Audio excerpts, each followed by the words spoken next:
Hi everyone, welcome to botany वाला। हम pre Darwinian evolution discuss कर रहे थे और प्री डार्विनियन एवोल्यूशन में हम ग्रीक थ्योरीज देख रहे थे। हमने 4 ग्रीक फिलोसफर यानी हमारे पास थेल्स से एनेक्सिमेंडर, एनेक्सिमेंस और जिनोफेन के जो हमने कॉन्सेप्ट देखा था प्रीवियस वीडियो में कि उन्होंने एवोल्यूशन के बारे में क्या कहा है। आज हम एक और ग्रीक फिलोसफर की बात करेंगे और वो हमारे पास है एम्पेडोक्लेस कि ये एवोल्यूशन के बारे में क्या कहता है। हमने डिस्कस किया था कि जितने भी ग्रीक फिलोसफर हैं वो स्पॉन्टेनियस ओरिजिन और थ्योरी ऑफ एबायोजेनेसिस के ऊपर बिलीव रखते हैं। ये बात तो सब में कॉमन है, लेकिन उसके साथ साथ ये ग्रीक फिलोसफर कुछ ना कुछ और इम्पोर्टेंट पॉइंट भी दे रहे हैं जो आगे जाके ये एवोल्यूशन की बुनियाद बनेंगे और डार्विन भी अपनी थ्योरी और अपनी बुक के अंदर इनको क्या करेगा, यूज करेगा। अगर हम इसकी बात करें, एम्पेडोक्लिस की बात करें, अगर हम एम्पेडोक्लिस की बात करें तो ये जो है ये पहली बार नेचुरल सिलेक्शन के बारे में कुछ बात बताते हैं और ये वर्ड इस्तेमाल करते हैं less adopted to better adopted. ये हम बात करेंगे तो इसने क्लियर कट ये तो नहीं बोला कि नेचुरल सिलेक्शन है, लेकिन चूंकि ये अडॉप्टेशन की बात कर रहा है तो इसका मतलब ये है कि ये कहीं ना कहीं नेचुरल सिलेक्शन को बीच में लेके आ रहा है। देखते हैं कि एम्पेडोक्लिस क्या कहता है एवोल्यूशन के बारे में। पहली बात तो ये तय है कि ये किसके ऊपर बिलीव करता है, स्पॉन्टेनियस जनरेशन के ऊपर। नंबर 1 पॉइंट जो हमारे पास इस थ्योरी का है कि एम्पेडोक्लिस बिलीव करता है कि इसके ऊपर, स्पॉन्टेनियस जनरेशन के ऊपर। दूसरा ये कहता है कि जो हमारे पास हायर फॉर्म्स हैं, higher forms of life evolved gradually, आहिस्ता आहिस्ता ये क्या हुआ with the passage of time. इसका मतलब ये है कि ये अब एवोल्यूशन को क्या कर रहा है, टाइम टेकिंग प्रोसेस कह रहा है, जो कि हमने मैक्रो एवोल्यूशन में देखा था कि मैक्रो एवोल्यूशन में जो है ये बहुत टाइम लगता है। तो एम्पेडोक्लिस अपनी थ्योरीज के अंदर भी कहता है कि जो हमारे पास हायर फॉर्म्स है, फॉर एग्जांपल अगर हम प्लांट्स की बात करें तो ये एल्गी आ जाएगी और एल्गी से क्या बनेंगे, एंजियोस्पर्म। एल्गी से जब हम आगे जाएंगे तो ब्रायोफाइट्स, ट्रिडोफाइट्स, जिम्नोरेंजियो, तो ये हमारे पास लोअर फॉर्म्स हो गई और ये हमारे पास हायर फॉर्म। तो वो ये कहता है कि ये जो हमारे पास इस चीज का बनना है ये क्या है, ग्रेजुअल है।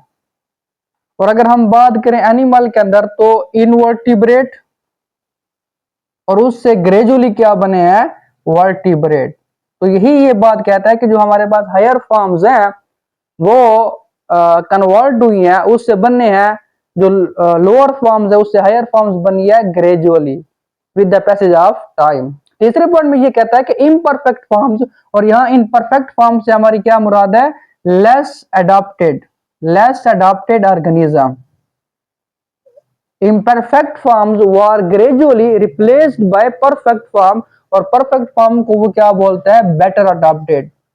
कि जो बेटर अडॉप्टेड ऑर्गेनिज्म है वो किससे बने हैं, वो हमारे पास बने हैं लेस बेटर अडॉप्टेड से। तो फिर यही बात है कि ये आप किसको लेके आ रहा है, एवोल्यूशन को, कि with the passage of time organism ने क्या किया, अपने आप के अंदर अडेप्टेशन लेके आए, मॉडिफिकेशन लेके आए अकॉर्डिंग टू एनवायरमेंट।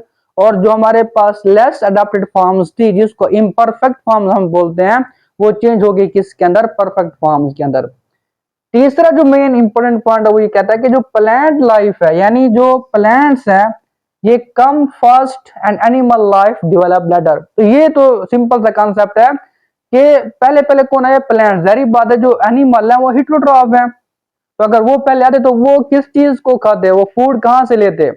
तो इसलिए जो पहले पहले जो डेवलपमेंट हुई है वो प्लांट्स की हुई है, प्लांट्स आए हैं अकॉर्डिंग टू एम्पेडोक्लेस, और फिर उसके बाद कौन आए हैं, एनिमल। तो कहता है कि plant life came first and animal life develop later. फिर वो कहता है कि जो परफेक्ट फॉर्म्स है were produced by the extinction of imperfect forms. For example ये कहते हैं कि ये हमारे पास कोई पॉपुलेशन है और इसमें ए स्पीसीज है, ए। अब कुछ अरसे के बाद कंडीशन चेंजेस होती हैं और हमारे पास इस ए स्पीसीज के साथ बी स्पीसीज भी आ जाती है। फिर कुछ अरसे के बाद हमारे पास due to the environmental condition क्या होता है कि जो ए स्पीसीज होती है वो बिल्कुल क्या हो जाती है, खत्म हो जाती है। और अब इस ए जो स्पीसीज है इसको हम फेडोक्लेस बोलते हैं लेस एडॉप्टेड। अब यहाँ लेस एडॉप्टेड थी तो फिर बी स्पीसीज आ गई जो उससे क्या है, बेटर अडॉप्टेड है। ये है बेटर अडॉप्टेड। और जब आ गई बेटर अडॉप्टेड बी स्पीसीज तो फिर उससे क्या हो गया, ए स्पीसीज एक्सटिंक्ट हो गई है। यही बात ये कह रहा है कि जो नई स्पीसीज आती है, जो बेटर स्पीसीज आती है वो आती है extinction of less adopted species से। तो ये हमारे पास जो है मेन पॉइंट्स थे एम्फेडोक्लीज से। आखिर में नोट डाल के अब ये बात लिख सकते हैं, आपसे एग्जाम में पूछा जाता है कि किस ग्रीक फिलोसोफर के अंदर जो है वो नेचुरल सिलेक्शन की बात कर रहा है, कौन सा ग्रीक फिलोसोफर, तो वो यही एम्फेडोक्लीज है। ये इसकी जो थ्योरी है had the germ of the theory of natural selection.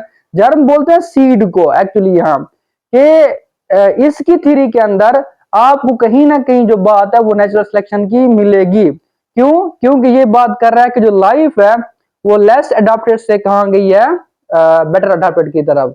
Life जो है, जो एवोल्यूशन हुआ है वो हमारे पास जो लोअर फॉर्म्स है वो किसकी तरफ गए, हायर फॉर्म्स की तरफ, और with the passage of time हुआ है। तो ये हमारे पास कॉन्सेप्ट था एम्फेडोक्लीज का। नेक्स्ट वीडियो में हम बात करेंगे अरिस्टोटल एंड प्लेटो की कि वो एवोल्यूशन के बारे में क्या ख्यालात रखते हैं। Thank you.